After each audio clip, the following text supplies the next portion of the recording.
Brock Purdy intercepted 4 times in a lopsided loss at home to the Baltimore Ravens and Lamar Jackson, who is now the odds-on favorite to win the award. Purdy plummeting all the way to 5th favorite at 19-1.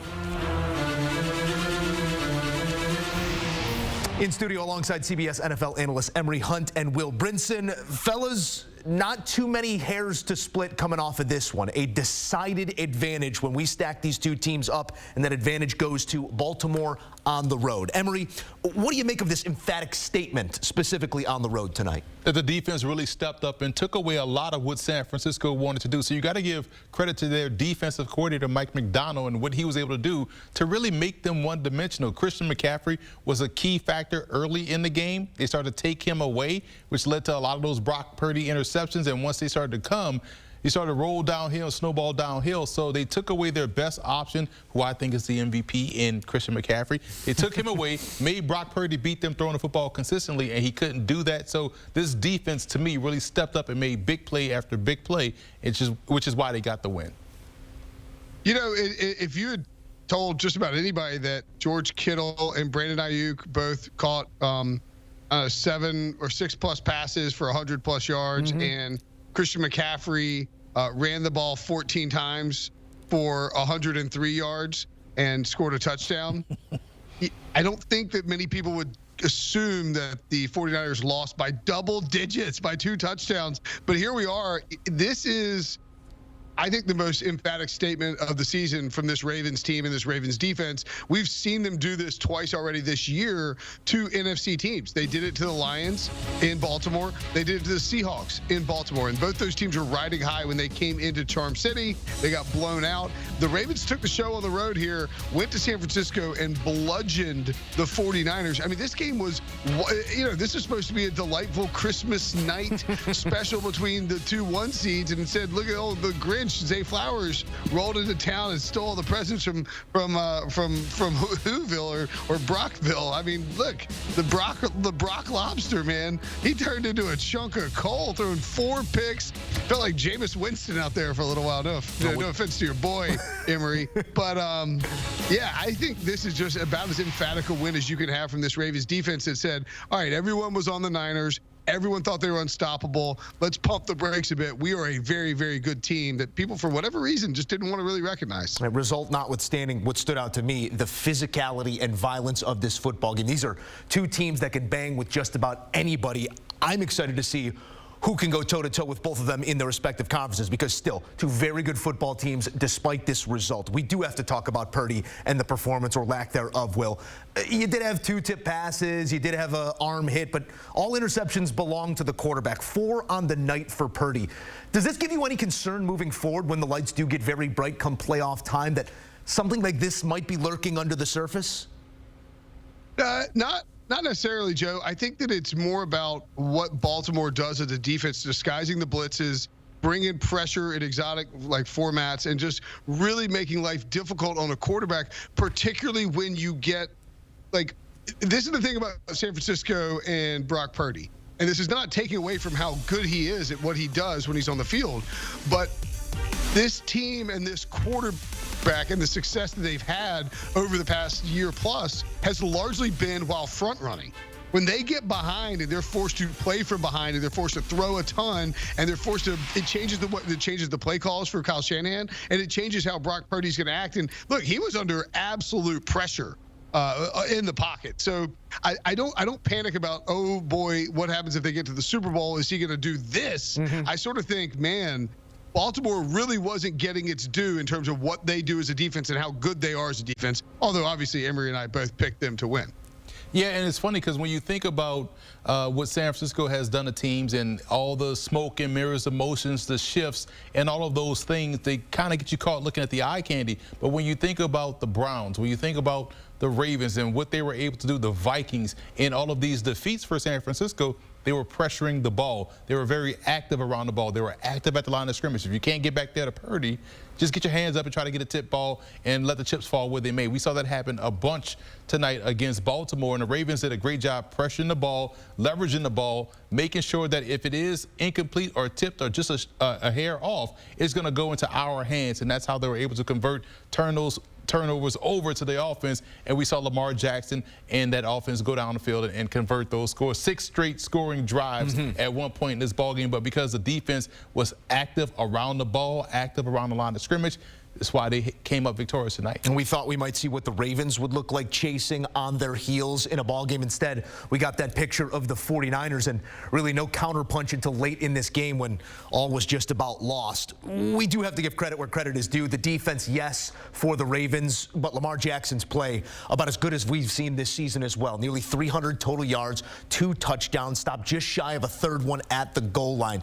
But in each moment where it was third down or those sticky situations, it looked like we got the best Lamar we've seen this season. And with all due respect to the talent pool with the Ravens, it is not the talent pool on offense that the 49ers have. How do you assess the play of Lamar tonight, your now MVP favorite, Emery? He is the ultimate game breaker. He is the one that you can't account for. You can't practice for Lamar Jackson because you have no one that has that level of twitch, that level of explosiveness, and that calm within the pocket to make things happen when things are not right. He's able to play above the X's and O's. So when you go into a game, you're playing essentially 12 on 11 because Lamar can do things that not a lot of people can do, and it puts you in the bind. We saw often tonight the San Francisco 49ers get back there defensively, and Lamar was able to find a way to make a way and extend the play, and when he needed to, he was able to pull the icons down, to use a video game reference, get outside the pocket, and pick up a chunk play on the ground and convert inside the red zone. So we saw the best of Lamar, to your point.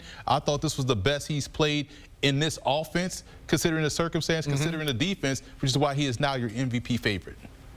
And I think it's really interesting, too, because in the past 2 weeks, and I've been pointing this out pretty aggressively, Emery, we talked about this on the Pick 6 podcast multiple times this week, but Lamar had rushed, I believe, 22 times in the past 2 weeks. They had cranked up in the month of December his rushing attempts and his rushing role in this offense. Part of that had to do with losing Mark Andrews and sort of wanting to, I mean, part of this, you lose Andrews. Part of that also is, I think Todd Monken and this Ravens team has done a tremendous job not utilizing Lamar's legs as a primary focal point of this offense for much of the season. And so when you do that, you allow him to get to December, to get to Christmas, to get to week 16, completely healthy, ready to roll, ready to unlock his legs. He only had to rush 7 times. He ran for 45 yards along a 30 here.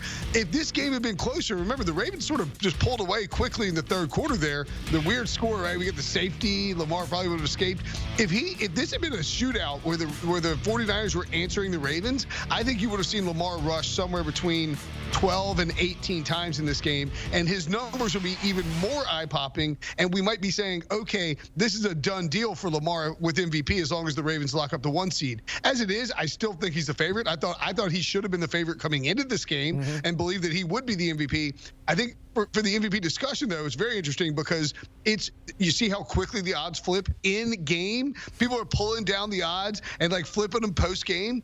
This thing is still very, very wide open. That it is. Let's have that conversation because this was a fantastic data point and a resume builder for that MVP case for Lamar Jackson. But as you pointed out, it's sort of a last bucket wins league, and opinions change quite quickly. Hear how drastically they have changed in this 60 minutes of football. Brock Purdy, 19-1, shorter odds belonging to both Tua, Josh Allen, Christian McCaffrey, and your favorite Lamar Jackson. Emery, in your eyes, because we are going to get Lamar versus Tua, and then we are going to get Tua versus Josh Allen. This is not a done deal just yet.